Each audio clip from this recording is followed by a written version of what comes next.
So hello again. Do we have our speakers from online? Do we have our speakers online? I don't see them, but yes, we do. Hello. Hello. I didn't see you, but now I see you. So that's very good. So welcome back from the Swedish fika or coffee break. We are now going to talk about accessibility skills. But before we do that, I have a message for you.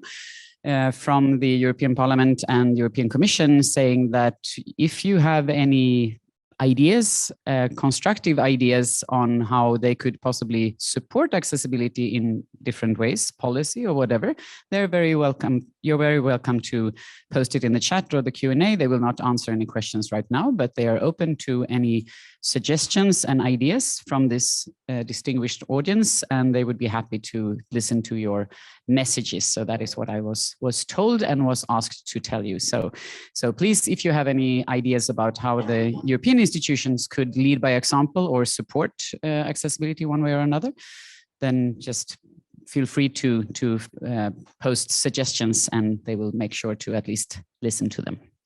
Okay, so let's start with this panel about accessibility skills. We are trying to cover a broad range of skills from all stakeholders, both procurement and recruitment perspective and everything in between. And we have also speakers from different stakeholders and different sectors here with us, but we are starting with an introduction from Susan Scott Parker from the Business Disability International. Please, Susan, if you would like to take it away. Well, thank you very much, Susanna. And when we were discussing this session, if you recall, you asked that really important question, why is this still so hard in terms of getting the skills that we need across the sectors, across the entire system? And on reflection, you know, we set up the Accessible Technology Task Force about 16 years ago, something like that. But the headline when we launched said it was a 3-year task force. We'd bring some chief technology officers together. We'd figure out what they should do. We'd make it easier for them to do it with some tools and a maturity model. And hey ho, another business challenge solved. About 15 years later, well, clearly, this is still very much work in progress, and that task force is still very much alive. So for me, the essence of the challenge here is that question, why is this taking so long? Now, by the way, that task force way back then was a keen supporter of the launch of the IAAP and related initiatives, given we all saw the obvious and urgent need to build and embed accessibility know-how across that vast technology ecosystem. But I think what we've learned is that technical skills, technical expertise is not enough. We need to get a much better balance between that technical expertise and the how to change complex organizations expertise, and all of that grounded in a much better understanding of the complex human dynamic, the human resistors, the deep-rooted but rarely articulated assumptions held by human beings that are holding us back. I mean, why are we still trying to sell universal design when surely to goodness, designing things that work for lots of us shouldn't be so hard to understand? We need to analyze these human resistors with the same dedication that we analyze a website to identify the barriers which can't be removed until they have been specified. And we need to address the fact that this human resistance cannot be overcome by data, it's not overcome by logic, it's not overcome by technical standards, or we wouldn't be having this conversation today. We need to make it much easier for allies inside organizations to challenge the human status quo around them and to design organizational change strategies that get buy-in from the very top. And of course, those strategies have the two big drivers. We need to make it easier. And Susanna, if I had only 30 seconds, I'd say making it easier over and over. And we have to make sure that someone, a named senior someone, is accountable for this business improvement in both the buying community and the vendors. And we need to change how key stakeholders see the world. And we can't do that until we understand how they really do see the world, how they really, really respond, gut level as well as brain level, when we tell them, for example, that they shouldn't buy inaccessible products, or they should acquire the skills that they need to actually understand that. But whose job is it to identify and map these human resistors, to chart the impact of these, what would we call them, psychic or emotional obstacles, to understand the people we're trying to influence, just as Colgate want to understand why I do not or do not want to buy their toothpaste. For example, I don't understand how the people teaching the university courses that produce all these technologically skilled human beings, I don't understand how the people teaching those courses justify or explain or rationalize the fact that they remain content that their students graduate with no understanding of these issues. Why is it okay with them? And why is it okay for the dean of their institution, which of course signs their paychecks? Surely the time has come to take 30, or is it 300, of those people in the world of academe out for long lunches and try to figure out how they justify not doing this and what might persuade them to change. But I'd welcome some thoughts as to whose job it is to do that kind of digging, that kind of research, and make sure that it's usable and not academic. Now, obviously, we've made a lot of progress since the launch of that task force so many years ago. I mean, the Web Accessibility Directive is a huge step forward. The IAAP accessibility community continues to grow and thrive. The European Disability Forum is here. And there is so much more progress that we could reference. But I want to focus in this introduction on that question that I heard from Susanna. Why is it taking so long? And above all, how can we speed it up?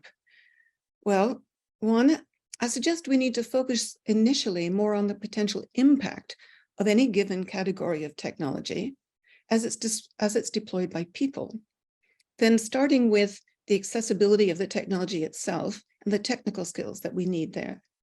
So if we consider, for example, AI-powered HR technology.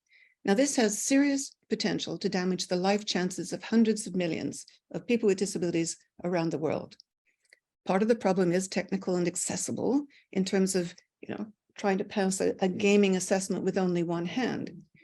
But the actual impact of the technology, is unfair discrimination. Because even when you can get in because it's accessible, the snake oil science at the heart of the technology knocks you out unfairly because the time limit was 3 minutes, but you stammer and you took a few extra seconds. Or because you don't smile, because your disfigurement means you just can't smile, but you could access the video interview, it was accessible. And this is where looking at that human dynamic becomes so important, because actually we have the HR people who buy this technology, they don't understand disability discrimination. The people who develop the technology don't understand disability discrimination. And the people in procurement, well, they say that it's HR's job to worry about this. And the people trying to get a job have no way whatsoever of proving they've been treated badly by an algorithm they didn't even know was there. And legal, of course, people in legal are saying, well, there's obviously no legal risk because the people that didn't know what was happening haven't sued us. Now, so that's what I mean by that human dynamic that sits at the center of this challenge. But moving on.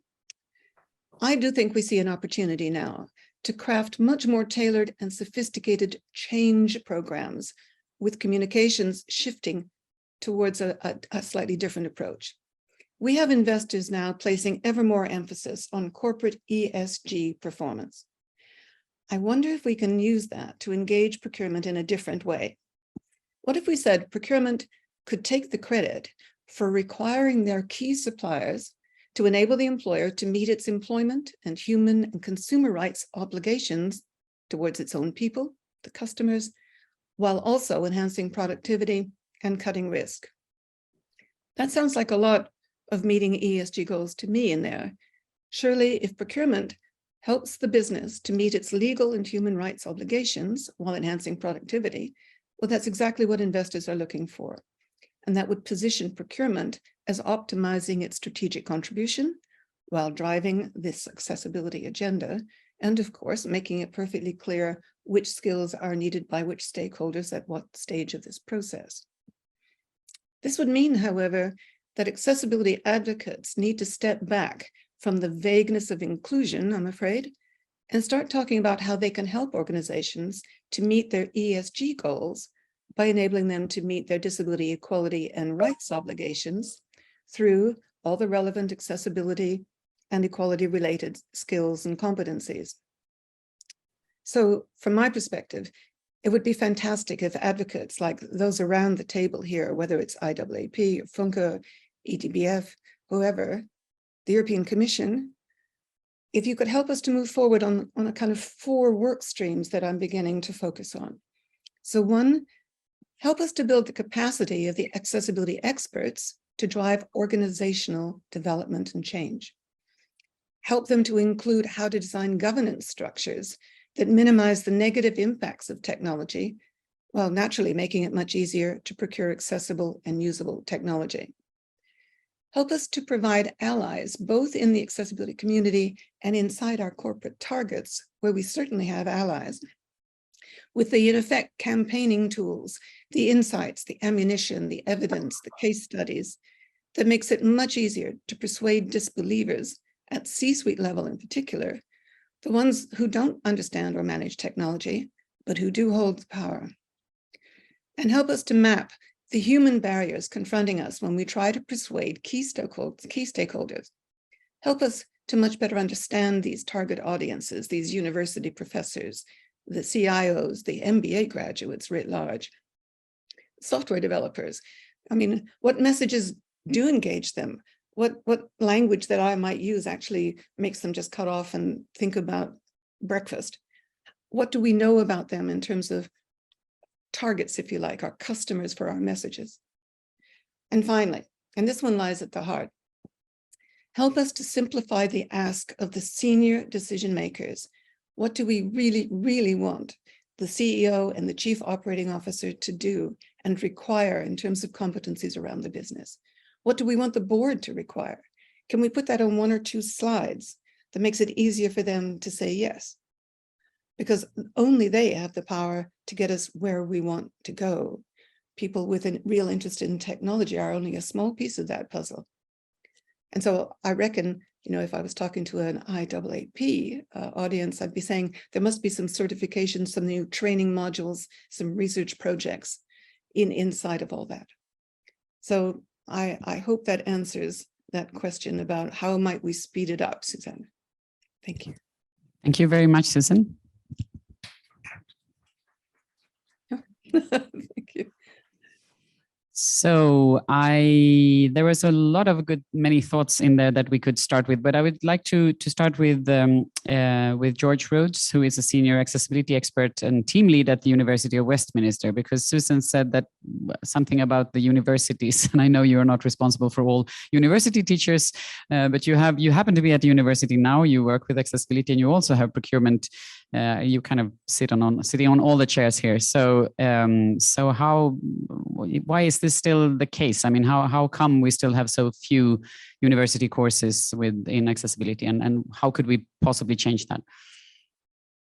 Yeah, I just wanted to start off and say that I think I was going to cover several points that Susan has already made far more eloquently than I probably could have.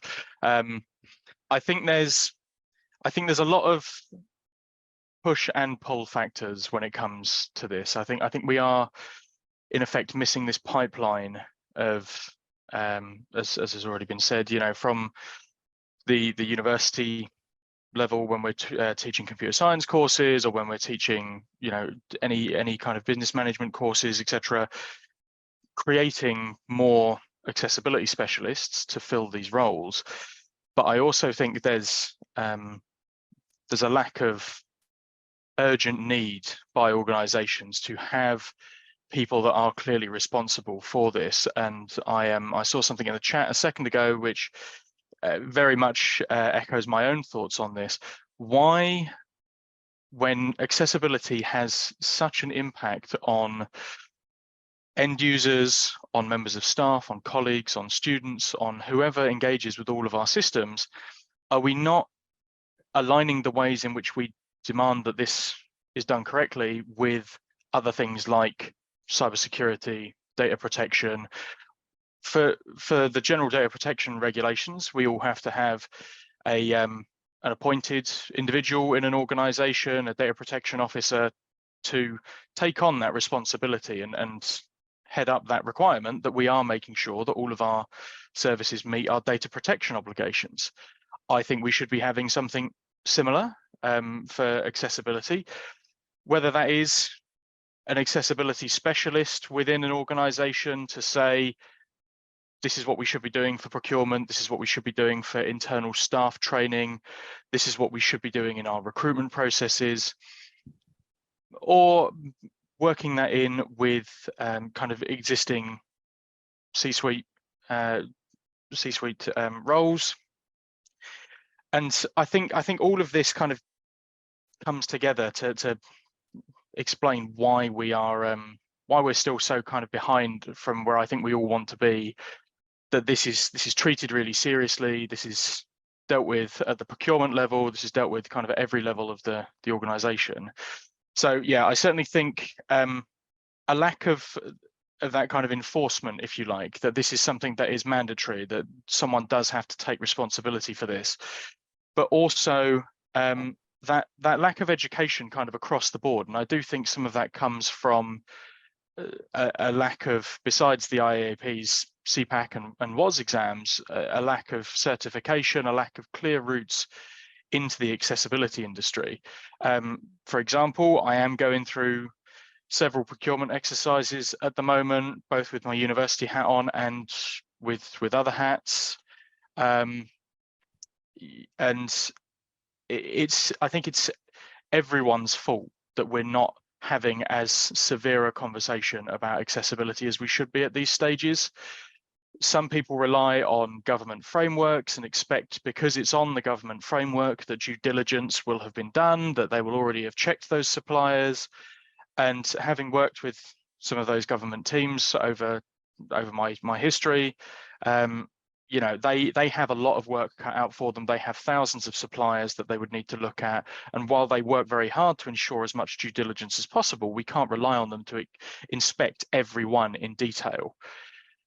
Then if we kind of move down into the organizational level, as Susan was saying, you know, who takes responsibility for it? Procurement says it's the IT departments, the IT department says it's procurement or HR or the project manager or the individual academic that is going out to buy this website or this platform. And everyone kind of suggests it may be somebody else's responsibility. The way we're doing it at the moment in Westminster, I'm quite pleased with. I think we are taking an approach that's working for us. So I'm the accessibility lead. I sit within the IT department. That's worked out well for our structure. I have a team of other experts that also contribute. And we're involved in all of those procurement processes. So we have questions that we ask of all of our suppliers in our technical requirements documents. We are asking about, what evidence do you have? Where's your audit report? Where's your VPAT? Have you done any testing with disabled user groups? And what kind of conditions have you considered when building your product? We ask about not only how they deal with the front end, the public facing side of their product, but content upload and staff facing sides as well. I ask about further documentation. So for us in the UK, we have to have accessibility statements in the same way as many other EU member states under the regulations. So how are they going to help provide that information that allows me to complete our legal obligations, but also put in more guidance for where we do have issues. If they do have a number of WCAG issues that they are working on in terms of roadmaps, which by the way is something else we ask for, where's the guidance in the meantime? Where are the workarounds? What can we do to make these documents useful for the end user? And then we're also finally asking about what tools and products they are using to confirm accessibility. You know, sometimes we get really strong, comprehensive answers. They can talk about their manual testing, the various pieces of assistive technology, the disabled user groups they work with, as I've already mentioned, and all of their automated tools. And other times we're getting relatively, literally one-line responses to procurement answers where they say, we have all of our accessibility fixed by this overlay product. And I don't want to get into a rabbit hole about overlays, but I think there are many products out there that falsely lull people into a sense of security that, oh, they've purchased something, there's this tool, there's this product, there's this other company that supports them and helps solve all of the problems. And I just don't think that's ever really been the case. And so I think we do need to be more severe in our questioning of suppliers and expect them to know more, expect them to offer products that do actually help us meet all of our legal obligations. I wouldn't go around selling cars without seatbelts in the same way that I wouldn't go around selling IT products that didn't meet the laws that apply to them.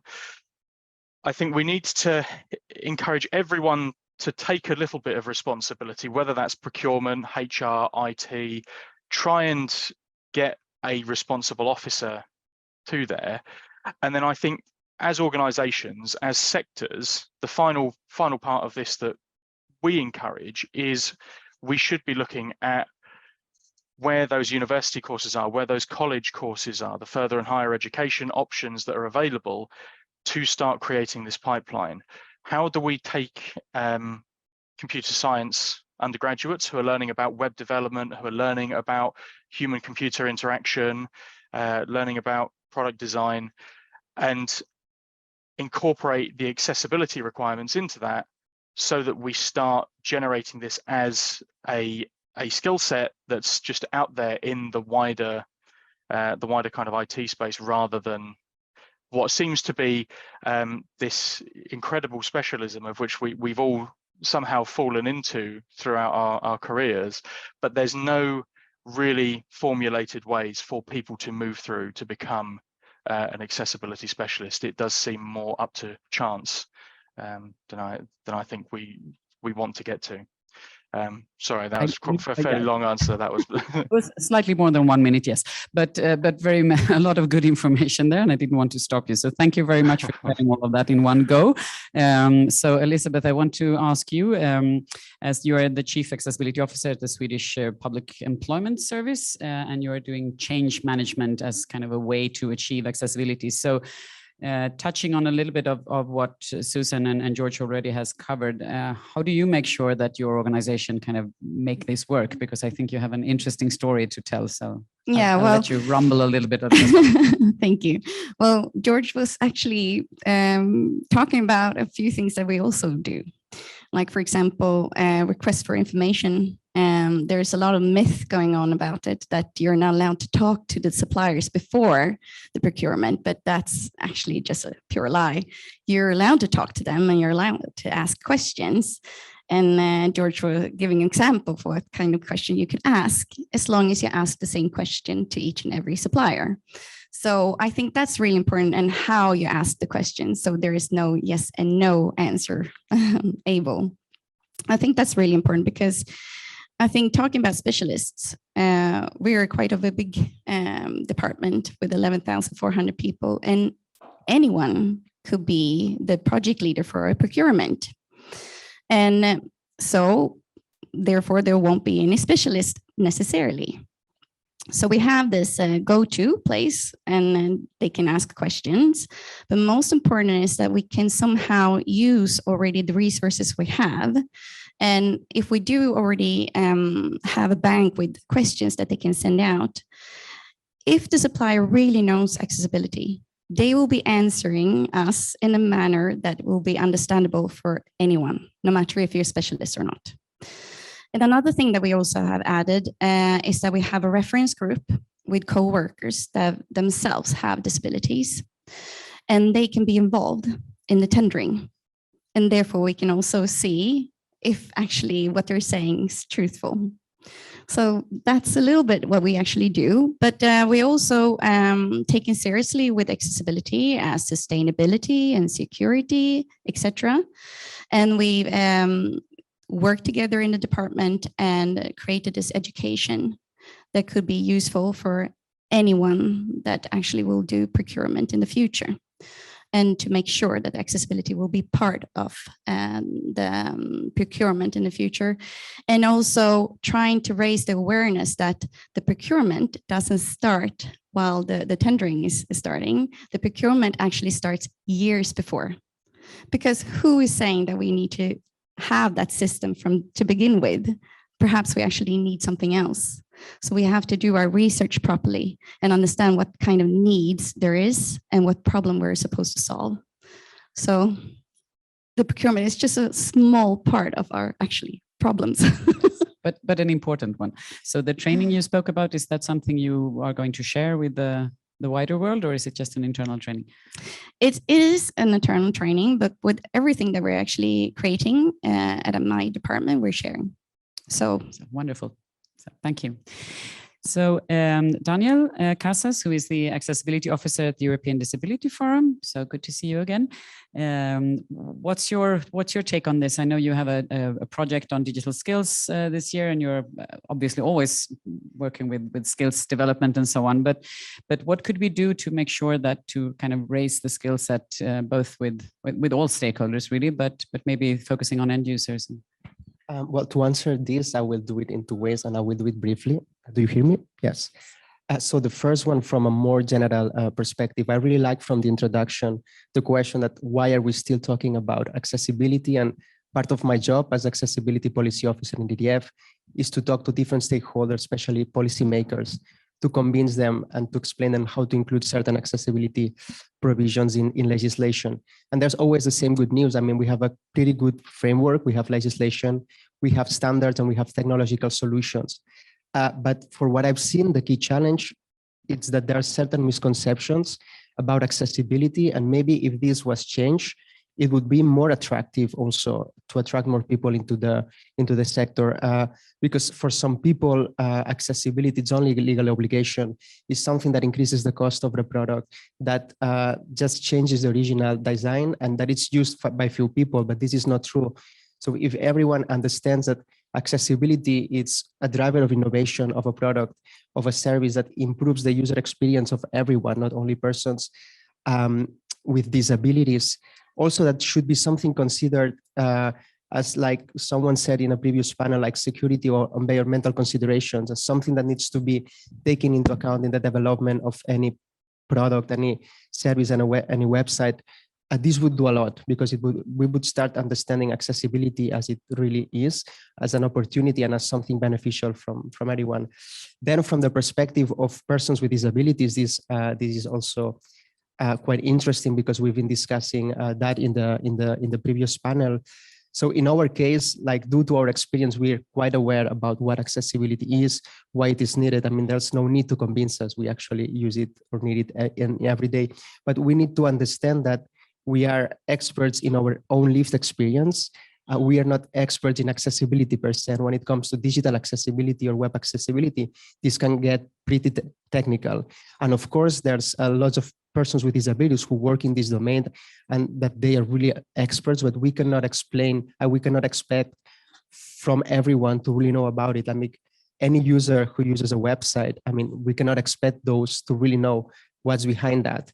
So a person with a disability will be able to point out to a certain problem, but not to explain in all cases why this happens and how this should be addressed. And so this is two things that I wanted to say. And also when it comes to accessibility skills, of course, I mean, I think this is something that should be streamlined, like in all education modules in architecture, and ICT, in political science, my background, whether you have a disability or not, as we are doing in other areas of our life. So this is also a challenge, but I mean, we have the tools there. It's a matter of changing the mindset. Which is not such a small thing to do, but still, I'm very confused by the fact that we have the monitoring agencies and the public sector bodies across Europe saying they're screaming for expertise. They say there is not enough. We hear that in all panels, in all discussions we have from everywhere, that there is not enough people who know about this. So there is a demand. So why aren't people running towards becoming accessibility experts? I don't know. But George, I will give you the floor once more, but you need to be much shorter this time, please. But do you have any idea how could we get more young people into studying this? What would be how could we do that? I think we do need to work with universities as organizations, as employers of these future graduates to clarify the skill set that we are looking at for the future, and say we're not only looking for developers, we're not only looking for IT project managers, we are looking for this as a marketable skill. So I think offering it first and foremost is the initial challenge. But I also think helping make it, you know, something cool, if you like, to get younger audiences into learning about accessibility as a job option, as a skill set.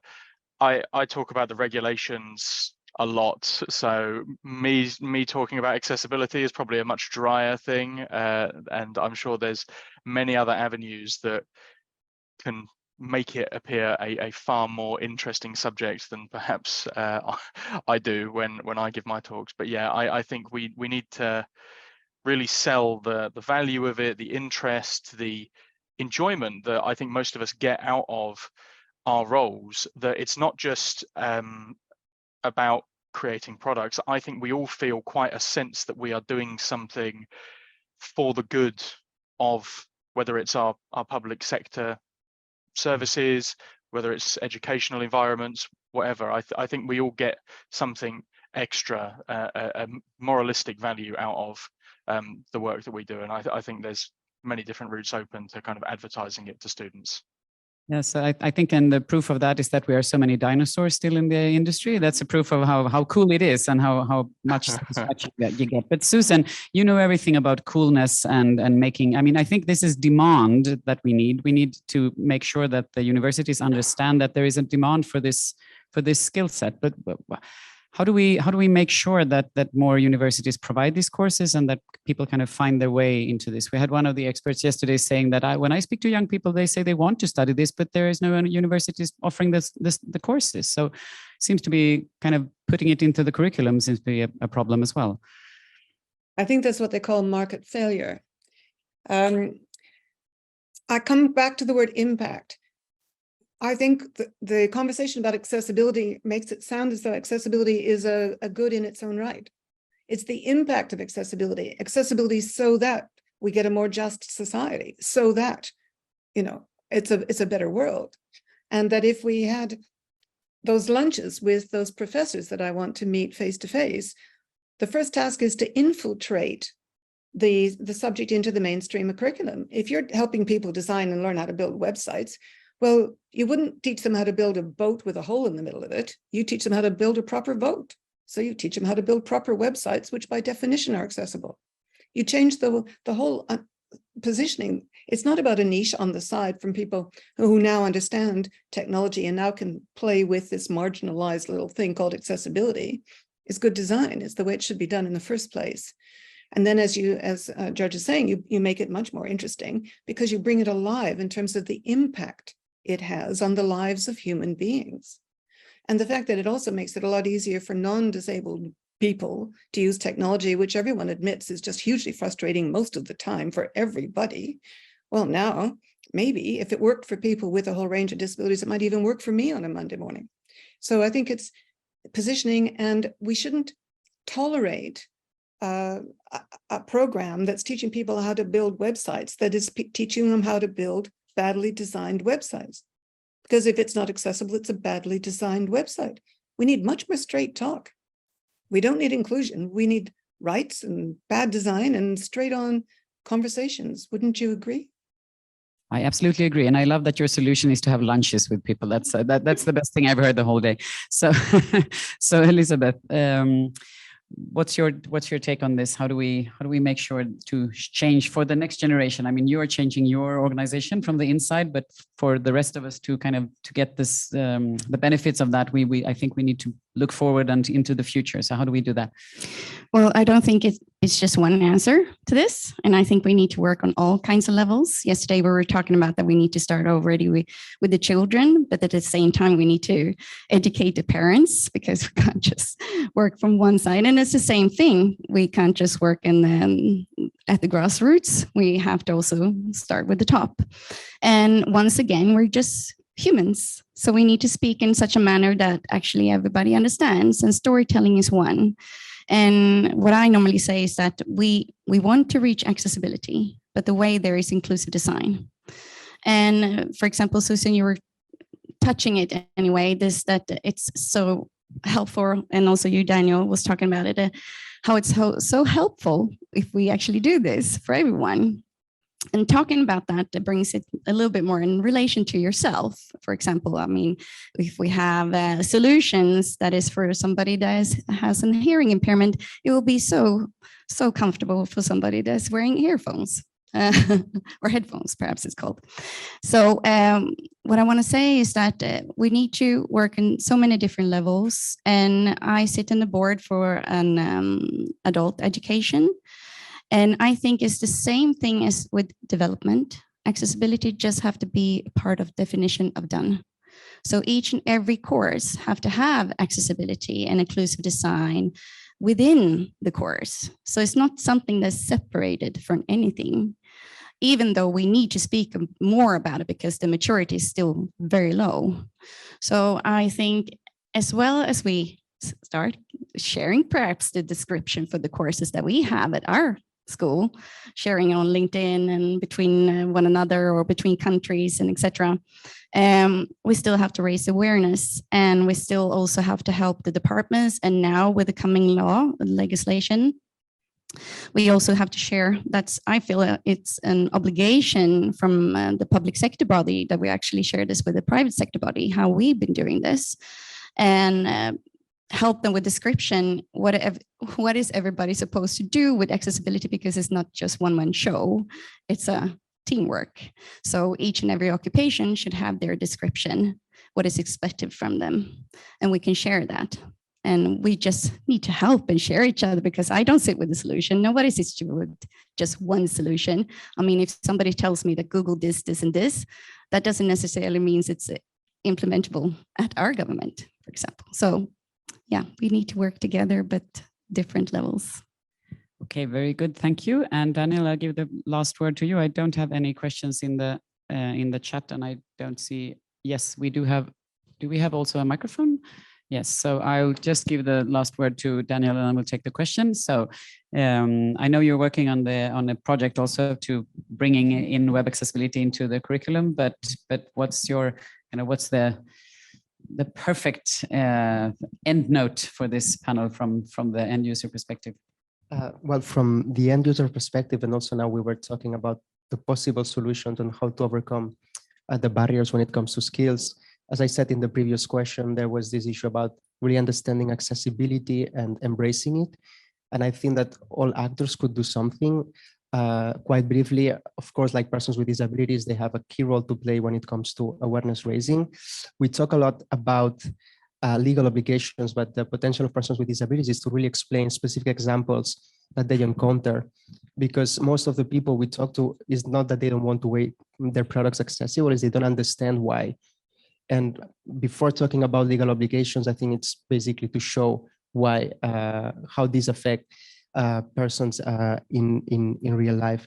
Public authorities also, they have a lot of quite an important role to play. We've talked a lot about public procurement. This is key. They develop the regulatory framework where accessibility can thrive. But I think there's two key points here. One is also awareness raising. I mean, public authorities, they can reach to all citizens. We work with the Commission with the Access City Award, which is a really great initiative, which really helps spreading and sharing the potential of accessibility in society, including digital accessibility. So this kind of initiative, I think they are really, really good to really change the mindset. And another key point is enforcement. We talk a lot about reporting, but we need to ensure that whenever there's a complaint, that there's some kind of sanction, because at this moment, like, people will take accessibility more seriously, and then the right expertise will be there to really ensure that this is achieved. So these are the 2 points that I wanted to raise. Okay, thank you, Daniel. And we have a question from Wilco. Yes, thank you. I heard for the first time today the word discrimination fall in one of these, and that surprised me a little. And I was curious whether the panel thinks that is a useful word in this context of accessibility, and we should maybe be using that more often, or if that's a word that maybe just antagonizes people and puts people off. It's an interesting question. Elisabeth, you want to go first? Well, can you just repeat the word? Discrimination. Oh, if we should use it more often or not. Well, I suppose it's in everything that we've been talking about, there is two sides all the time. So I think we need to, if we talk about inclusion, we have to talk about exclusion. If we talk about again, inclusion, discrimination is also very important, because we were talking earlier about me, I've been commuting quite a bit, and just looking within the train, life necessary information, it's not told in every kind of way. It's just a pictogram, for example. So that's discriminating quite a few people, actually. And most important, actually, it's life-saving if they would get the information, and it could be devastating if they don't. So I don't have a yes, no answer. I don't think anything in life is binary, but yeah, I think it's important also touching it. And Susan, do you think using the word discrimination would attract more people, or maybe put them off? Well, I've watched for 25 years as we avoid it. I've watched the language of inclusion now turn into something where automatically the senior players drop it down to a junior HR person who's called a diversity manager, with no power over what a chief technology officer does or what procurement do. I do think when I talk about impact, the reason accessibility matters is that if it's inaccessible in this instance, you're denied healthcare unfairly, you're discriminated against. You are discriminated against because you can't get that job, because the technology barriers are such. So I think it's just true. It is about discrimination when it goes wrong. And maybe the reason we don't see young people coming into the specialist arena here is because they don't see the connection. They think accessibility is just some boring old academic thingamajig. They don't realize that actually it denies people life chances. It means you can't access basic financial services and. So I think we've tried the soft language, and I think there are definitely times when the top tier, the board, needs to hear that the reason that HR tech is not acceptable is because it is discriminating against talented people in a way that's unacceptable ethically. It's just ethically, and in many countries legally, unacceptable. So I agree with the previous speaker that you don't want to use it every day. You don't want to constantly run around bashing people in the head with it. But that is the essence of the reason we have an accessibility industry, is so that these people are not excluded wrongly from access to everything else that everyone takes for granted. Gerard Quinn, the special rapporteur for the UN, says disabled people missed out on the third industrial revolution, access to the internet, and we mustn't miss out, as people with disabilities must not miss out on the fourth, which is the AI-driven revolution. So we've got to start getting a bit more direct, don't you think? It's okay. I think that is a yes, even if it was a long one. So, we are out of time, but I would like to ask Daniel as well. Just EDF needs to say something about the word discrimination. I can't not let you speak. No, I can get quite legalistic here, but I'm not going to do it. I mean, as I said, as part of our process of raising awareness, we talk a lot about the impact of accessibility for the whole population, but we must not forget why it appeared in the first time. We have the CRPD, which is the Convention on the Rights of Persons with Disabilities. I mean, and the good thing about it is that accessibility is the main tool to comply with those rights, and also to avoid discrimination. And it's true, it's a harsh word, but we should not forget it. And I think it's key also to keep it central and to understand why the efforts are there. It's not just to make the products more beautiful. There's also a human rights perspective to it that we have to keep in mind, and all of us, in a constructive manner, contribute to it. But I think it's important to have it. Okay, thank you very much. And with that, we will end this session. Thank you very much for all my distinguished speakers and panelists for this. And we'll just make a quick switch to the next panel and have the last session of the day. No, the second last. So thank you very much.